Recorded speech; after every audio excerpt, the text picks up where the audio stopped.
Hello everyone and welcome to Voice It Youth Talk Show, the youth talk show that has got everyone talking, where we discuss the day-to-day challenges that we face as a youth that we're not as comfortable discussing with our parents or with our guardians. Today we're going to be discussing a very interesting topic, which is cohabitation, or maslalisane in Ndebele, or as we call it in Shona, kushaya mapoto. I am your host, Brendan Chinembiri, and this is my co-host. Hello everyone, I am Naukanya Shabangana, your co-host, and this is Voice It Youth Talk Show.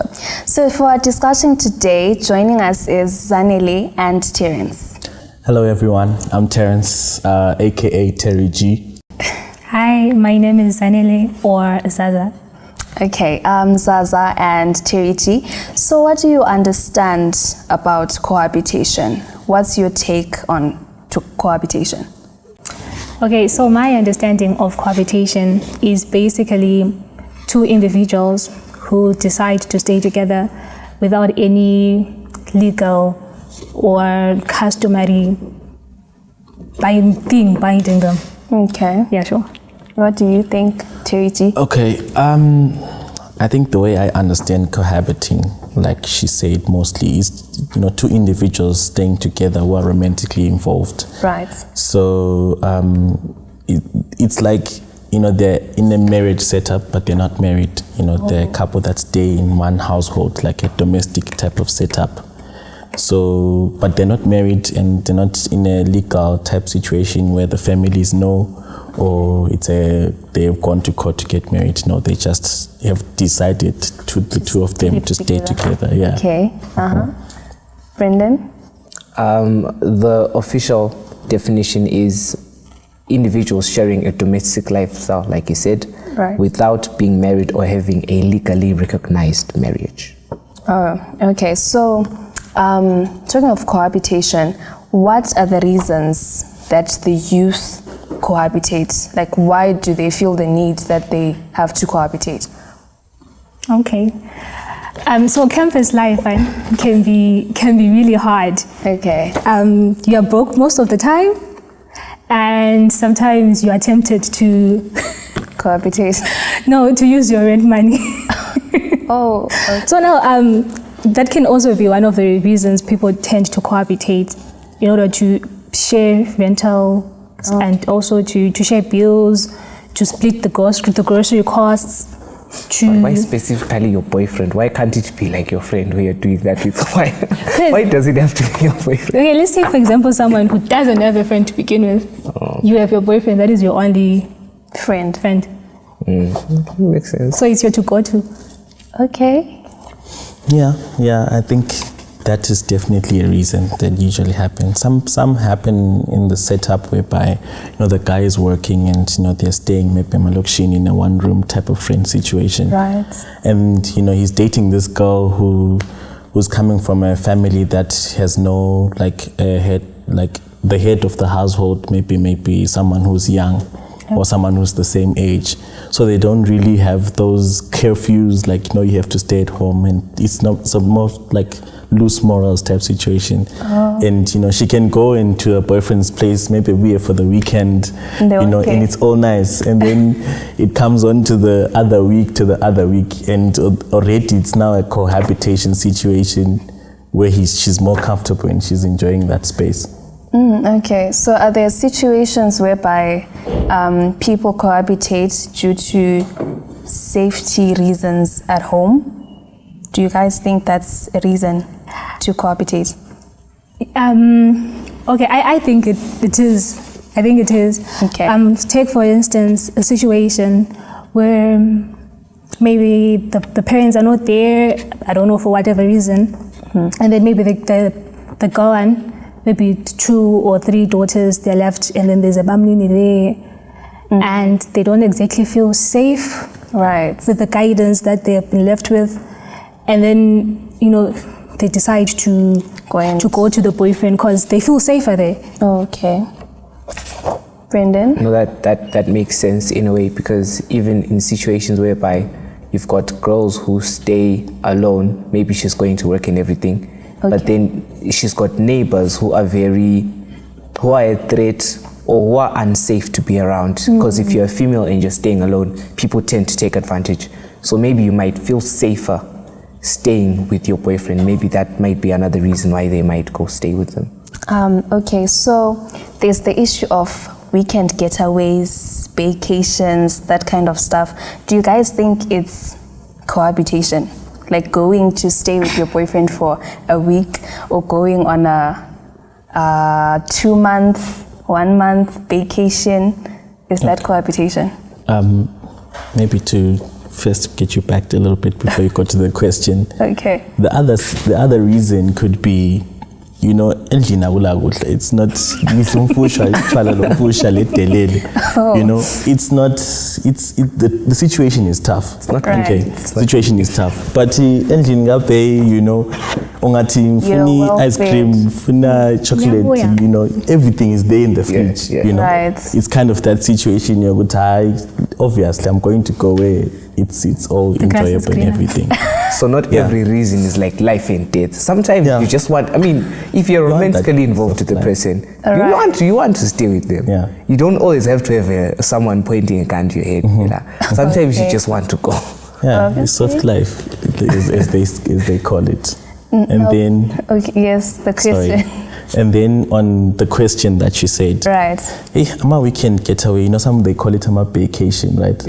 Whereby the girl and the guy, they go maybe to Epic Falls for a weekend getaway. In the African setup already, you know, when you see Uti 6 child and the girl child is not at home, and when a weekend yonke, already is already a situation you're why Raises concern. Yes. So already it's kind of type of a cohabitation type situation, because where are these people going to sleep? They're sleeping in the separate rooms when they go to that place, because they're going to enjoy life. What if Bear has enough money to book 2 rooms? Yeah, that's not possible. Exactly. And you're not cohabitating. Who would actively choose that? Wait, what about those rooms where there are 2 beds? Yeah, but like it still doesn't change anything, honestly. I think cohabitation. Right. When we speak of cohabitation, we're speaking about people who are sharing a domestic lifestyle. So when we speak about a domestic lifestyle, we're saying there's certain things that happen in a domestic lifestyle that these people are now taking part in. So when you go to Vic Falls alone and it doesn't matter what you're doing, whether or not you have 2 beds, whether or not you're staying in 2 different hotels, the fact that you're not at home where the people who are responsible for you are to watch you, automatically it means you're putting yourself in your boyfriend's responsibility. That makes it cohabitation. And what do you say to your parents when you're going to that vacation? Do you really say, Mama, I'm going with my boyfriend for a weekend? If the moment you're not telling the truth, where you're going, you already know that there's something that's not right there. You already know. Yeah. You're already in the wrong. Yeah, something like that, I guess. Okay, now speaking of cohabitation, how do you think cohabitation exacerbates trifling of the hearts? Is there a link between cohabitation and trifling of hearts? First of all, I think the first thing we would have to determine is what is trifling of hearts. Right. So, no, Terence, can you help us? What's trifling of hearts? That's a tough one. Trifling of hearts, you know, it's a situation whereby this person, you know, he goes around hurting people in a relationship type situation. Maybe they're dating more than one person. Okay. And umuntu wakhona is not honest, you know, they're not keeping that commitment to that one person. So they have so many different people. And yeah, I think it's something like that, trifling of hearts. Is it always a he though? Because I keep getting he. Is it only the guy? It's usually a he. Most of the time. It's usually a he. Most Because of the time. I think trifling of hearts is basically giving people hope of a future and then deliberately taking away that hope by not keeping your promises, basically making multiple promises. So I think that trifling of hearts can be exacerbated by cohabitation in the sense that when you stay with someone without any legal or official jurisdiction or anyone knowing, you have the ability to do that with multiple people. That's why you have situations whereby the neighbors end up saying that this guy brings in different girls, things like that, because there's no one to tell you anything. So if I can bring you home and I'm alone, what stops me from bringing also Sanel or Kathy or whoever? So that's my opinion. Yeah, I that's definitely an interesting point. Because also, you know, when it's in the cohabitation situation, you're making that person believe that we can stay together.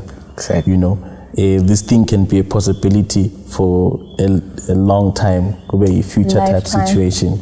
Yeah, but then maybe there's a bit of a line that we could cross in the ideality. The relationship doesn't work out. Even in the cohabitation situation, it doesn't work out. Maybe the girl you know, what we doing? You know, some type of situation like that. You're already expecting marriage standards, but then you're just exactly. Yeah. Okay, what about you, Zah? What do you think? I'm actually thinking, what draws the line between me visiting my boyfriend for a long time and cohabitating? For example, I can go see my boyfriend from 8 to 8. Then I go back home. Then I go the next day. From 8 to 8? From 8 to 8. Every day. And maybe the guy is working and he goes to work and stuff. But then I'm there. I'm doing the house stuff. You know, I'm cooking if it's cooking, I'm cleaning if it's cleaning. He comes back and then there's food. But I'm not staying there. Like, I'm not going to sleep there. I'm just there for 8 to 8. It's like a 8 to 8 kind of job thing. So am I cohabitating or what? Are we cohabitating or not? Question to the floor. What do you gents think? Is that cohabitating? I honestly think it is. If someone comes, if you're saying you're there from 8 in the morning to like 8 in the evening, if you're there when I'm not there, already when someone knocks and says, is anyone home, and you are there, that already means that you are the person who's home at the time. So automatically you're cohabiting. Right. Okay, I think we're now pushing the boundaries here to see what cohabitation is. We are really pushing the boundaries. In that situation, you know, what are you doing there? You're cooking, and then you make sure there's food that's made. Already, so ngati you're a wife in that house. He has Netflix though. He has Netflix. Okay. So I can sit back and Netflix and chill and Netflix on my own and not do anything. Interesting. Yeah, it's very interesting to put it that way. But I feel like we're already pushing the bounds and the idea. Fine, you're not sleeping there, but you're there on a daily basis, and there's no other place that you're going. Basically, lapho suhlala khona, kulapho lala khona kuphela. And then you come in the morning. Ekuseni nxa sivuka vele sifica ungekho because siyawazi ukuthi usihambile. Exactly. You know that you are gone. All right, those are very interesting points that we have heard regarding cohabitation and the trifling of hearts. Now catch us on the next segment whereby we further discuss cohabitation and trifling of hearts.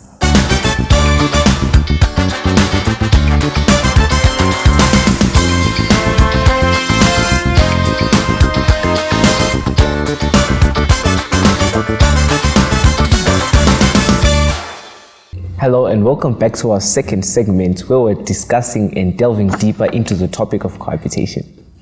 Right, so continuing with our topic, where do we see cohabitation happening mostly? Amongst the youth or like in general? Amongst the youth, specifically the youth.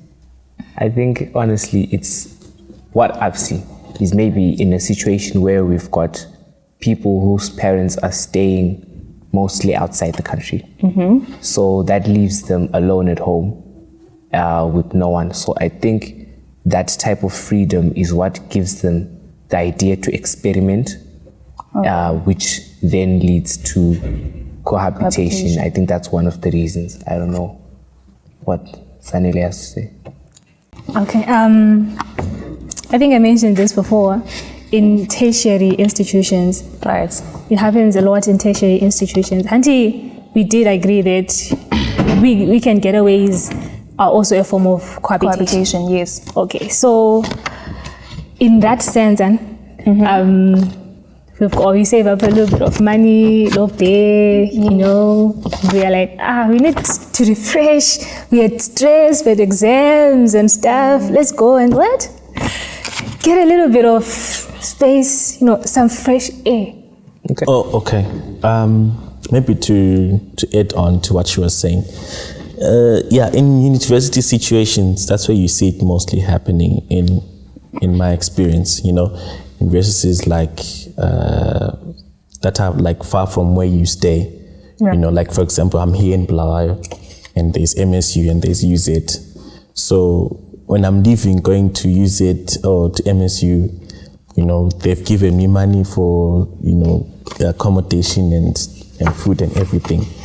But, you know, when you're in a relationship and, you know, you want to, like Uzanele was saying, you know, you want to save up, you want to be on the budget. Right. And it makes it easier for, you know, for you to get things like, like now fully serial exen. Sometimes those things you might not get them when you're staying alone because they're like, no, you're on a tight budget, you can't. Mm-hmm. So that could be a reason. And if they're in a relationship, those things, they definitely happen, you know.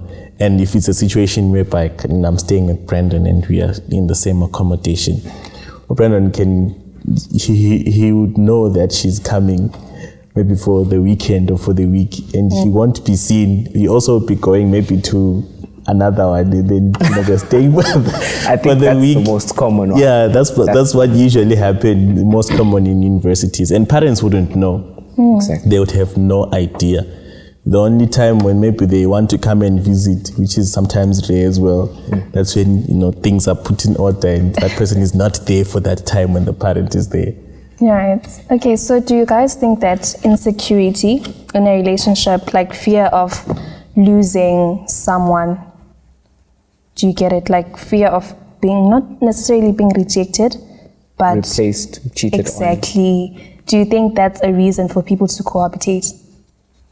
I think it pushes you to do that because, for example, if I'm dating a girl and then I want to know where she is, you know, and if it's a situation whereby we're both in university, if she's not hanging out with me, who is she hanging out with? Right. So if we're going to be together most of the time, after school, we're staying together, I think personally it gives people the satisfaction or the security that they're looking for. It's what most people do. Okay, and I would like to take it from a naive girl perspective. Okay. Right? So I'm going to paint a picture. This girl, this is typically her first boyfriend, and she loves him so much. And, you know, they've been dating for 2 years.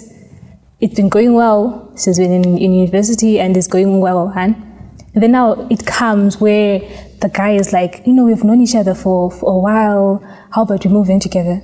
And now the girl is going to start contemplating the pros, the cons. And now the insecurity plays a part where she's going to be thinking like, this guy, we've been together for 2 years. Right. And then he sees a future with this guy and she sees a future with this guy. And the fact that one wrong move can just let everything go to drain, it's gonna sort of push her to cohabitate with the guy because, you know, my everything. Right. Yeah. I think insecurities, it's a bit broad-ish in my view. You know, it may be that, yes, maybe that person is controlling, you know, they have that controlling idea. If now lapo where you're staying, your accommodation, who are you with? And also there's some girls who are also very suggestive. Hey, I've heard guys tell me that there's girls who will tell you that I'm coming to stay. I'm coming to stay with you. And she'll be there and you won't have so I think it's from both sides. It does happen. Yeah, that's true. There's girls who are ready to come and stay with you. And she will do all those things without you asking. She will clean, she'll sweep, she'll what. And you don't even have to be the one to ask her to do that. Right. Yeah, and for us guys, really, it's difficult in that situation for us to say no. Want to say we necessity, you And she know. would want her to come though, right? I mean, partly yes, but then you know, you wanted to stay alone. You want to first enjoy the university life of Shaliwan, Right. and then Boom. Got a They show up. responsibility. she pushes you. It's more like peer pressure already that's happening. Right. So now, what do you guys think the effects of cohabitation are? So the first and foremost one that came to my head instantly is premarital sex. Right. You're staying with this person for, you tend to indulge in that. Yeah, I mean, why are you going to come to my place every day for the rest of the month? And what are we going to do? Smile at each other? And It's talk. very dangerous. So I think that's one, her point is important because that's one major factor that pushes a lot of people to be excited about cohabitation. That's why they end up staying together. Okay. So how does it become an effect? Maybe is it on the positive side or the negative side? In my opinion, it's probably definitely on the negative side. Okay. This is because I'm more likely to, if we're going to do that, I'm more likely to, get tired of you. And because there is no form of commitment, it also shows that I've got no morals. Right. So I'm more likely to even be interested in someone else again. So if I don't respect you enough to wait to marry you or to wait to have it become official, then I'm more likely to, what happens if I lose interest? I'm going to do that with the next person, with another person. And that's what we referred to previously as trifling of hearts. Yeah. Okay. Okay. So? Okay. I think, and you can actually use cohabitation as you can be like, no, the excuse you can use is I'm checking for the compatibility. Like, are we compatible? Okay. It's like, when you want to buy a car, and then there's that whole thing where you have a test drive. Yeah. You are telling yourself, this is me testing the waters. Right. Yeah. Testing the waters for what, really? But how, To see how the marriage is going to be. Aren't you anticipating marriage and whatnot? So you're like, let's get, this is a pre-marriage kind of thing that we're doing makes sense. before we get into marriage. And so we want to get to know each other deeper. you want to really know your person. Exactly. But when you spoke of premarital sex, now you're posing yourself, you're putting yourself in a really difficult position. Because now when you stay with someone a lot, someone told me that you don't test the waters of the river with both feet. You don't test how deep the river is with both feet. Okay. You don't jump in there. You put in one foot first. So when you're cohabiting, you might be saying you're putting in one foot first safely. But how safe are you staying with your boyfriend, testing? What other compatibilities are you now testing? Yeah. You get It's it. tricky. It's a very tricky situation because when you bring in premarital sex, that's when unplanned pregnancies happen. Exactly. We see this in first years, muntu hambile, MSU. Next thing, after first year already, there's something happening. Exactly. Hey, what's happening? I'm done, Exactly. How did that happen in that cohabiting situation? Because it's not all the time that you think you're going to be safe in those things until you test, and then there's always some lasting effects on those things. Premarital sex. And also, you might be in the situation whereby now when you go to that next relationship or when you get married, you're going to start comparing. And you might not be happy because you feel like you're missing something that you've already tried. Yeah, but that's the other situation. Okay, Brendan, do you have any other effect of cohabitation? Yeah, I think it also leads one to feel like they can cross the boundaries more often as they want to. So if I'm going to stay with you while we're dating for 2 years and we're staying together, of course, the next girl who's going to come, if she tells me that she doesn't want to stay with me because she's respecting her principles, I won't understand that. Right. Because I've gotten used to crossing the boundaries and staying with someone. And I think it will also make me relax. That's why you've got people dating for 7, 8, 9, 10 years. People are dating and the guy hasn't proposed. It's because you've been staying together. Like and you're you've been married. exactly, you're already cooking for him, you're already what? So what's really pushing him to go to your parents and say he now wants to marry you if Nothing. we're already staying together? Right. Okay. Okay. Yeah. And you can go ahead. All right. I'm still stuck on premarital sex. Yeah. The other effect, because this one comes with a lot of effects, guys. Yes. You have to be straight. And the other effects that are very common are STDs and STIs. You know, syphilis, gonorrhea, they say SIGANT, and HIV. Because some people who are HIV positive, sometimes they don't say their status. And you guys, not all the time on like Cohabitation that you're going to be protected. Okay, do you guys think that cohabitation can affect marriage?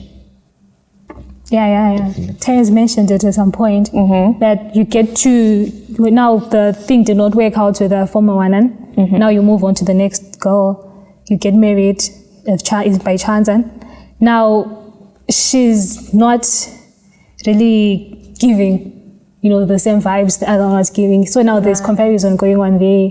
You're like, you're not doing it the way she used to do it. So now in your marriage, you already have an expectation and you already have what you are expecting to get from a wife. Right. And then regardless of either the other partner can reach the expectations. I also think that when as a girl, imagine when you date 3 guys and you've cohabitated with all of them and they all broke your heart. And you used to wake up and wash dishes and clean and for all those 3 guys. And imagine when you're now dating this guy and you marry him. You will no longer do those things because you've got that trauma of saying, every time I do so much for a guy, he disappoints. So now even when you're now in marriage, you're afraid to commit and do all these things for him because all the guys you did it for, they ended up leaving you anyway. Yeah. Right. Okay. Wounded soldier. They call it a wounded soldier. A wounded soldier. A wounded soldier. Going there, you're already a wounded soldier. You already have traumas that have past relationships, and you're bringing them there. You're bringing them here. You're already bringing. Yes. That's you bringing these packages in marriage when you already know what marriage is like. You already, maybe that person before was a physically abusive type of person. Already you're coming with scars. So could have avoided. Yeah, those are some of the effects. So stay home, stay with your parents. All right, thank you for watching our episodes where we're discussing cohabitation, the youth's perspective. Catch us on our next episode.